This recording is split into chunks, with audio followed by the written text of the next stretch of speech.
farxaddu inay ka mid tahay xafladeenna anna wuxuu si gaara u igu soo dhaweynay waxa waaye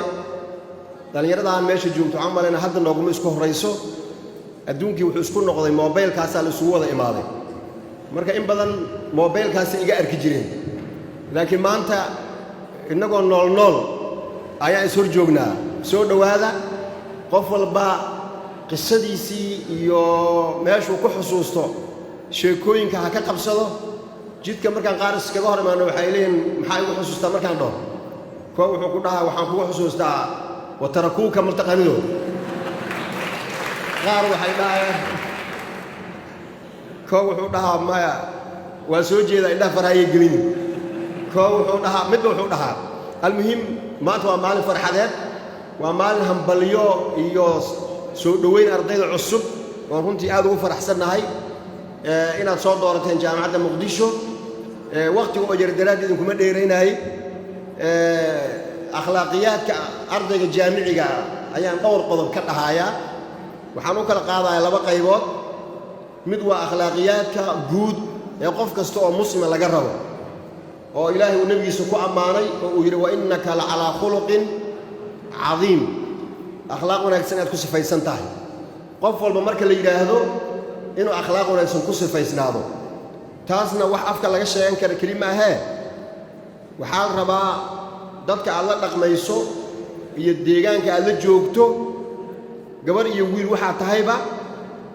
la jooggaaga inay duruus kaa qaataan oo akhlaaqda suuban ah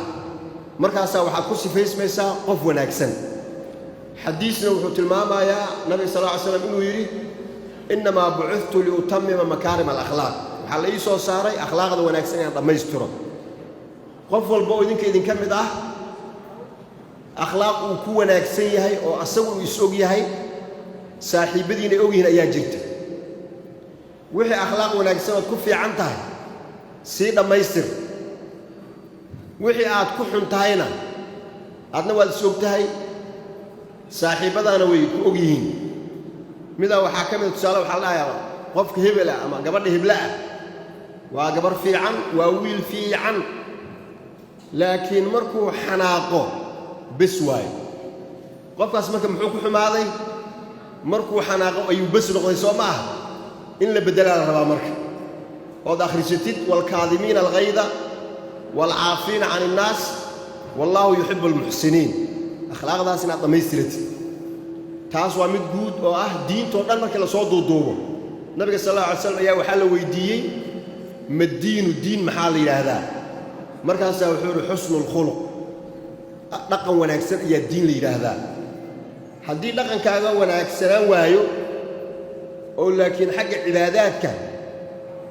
aad ku fiican tahay waa sidaad innaga soomaalideenna masaajidadu way buuxaan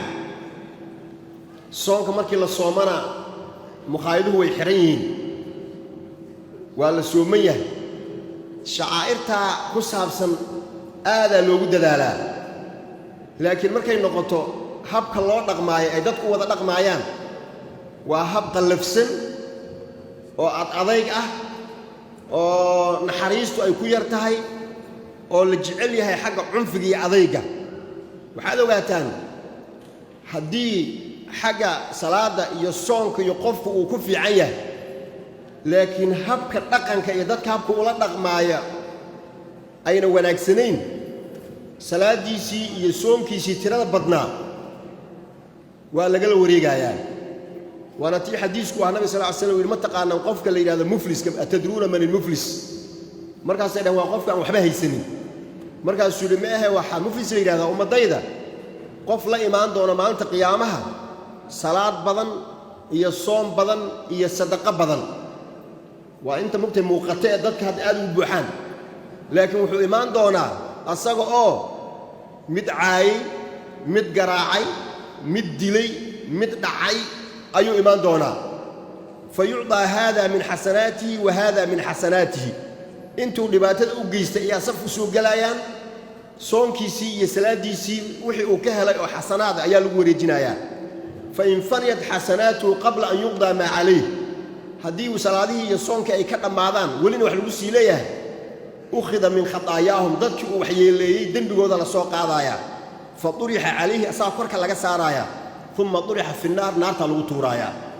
marka fiiri diintu maxay tahay madiinu waa xusnul khuluq hadii waxa isku aadisan weydid shaqaa'irta kaligeed waa laga goosanaya marka qof walba qof kale ha u shaqaynina soonkaaga iyo salaadaada waxa ku ilaashan kartaa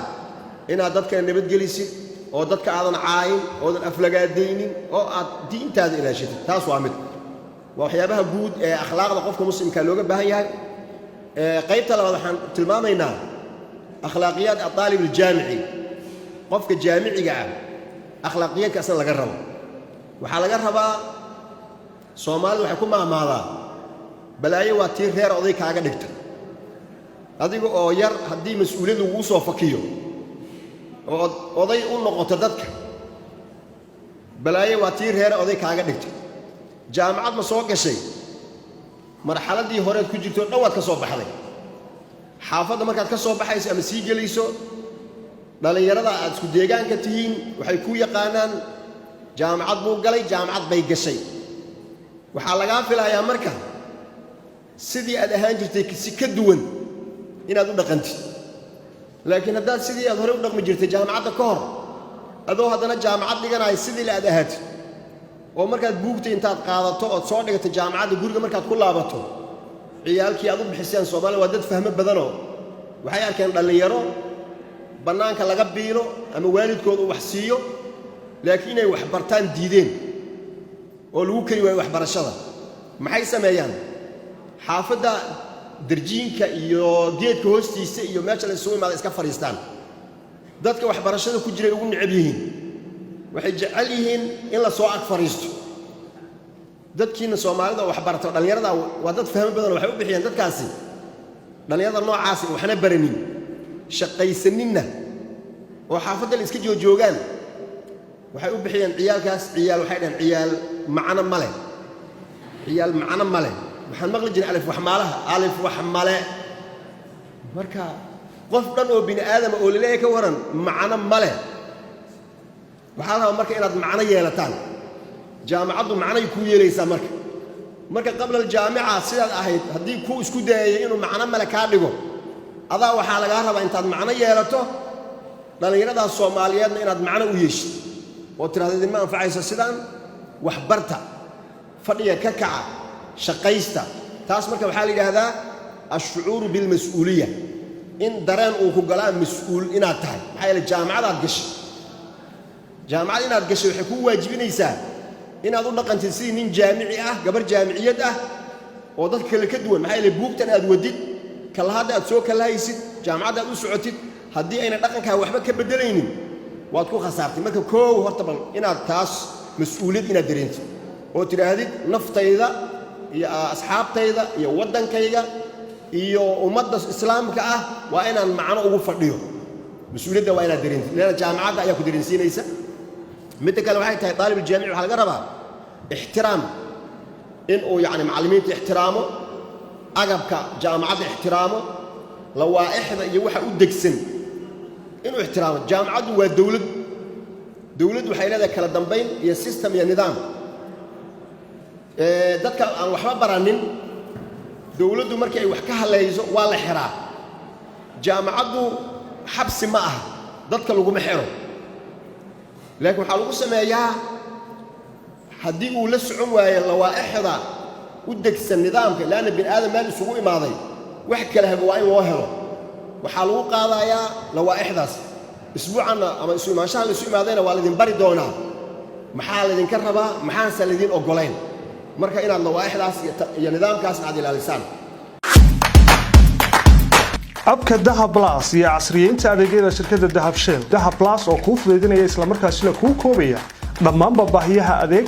ee e-Dahab Dahabbay iyo adeegyada shirkadda Somtel markasta iyo mar kastaba ku isticmaal applicationka Dahab Plus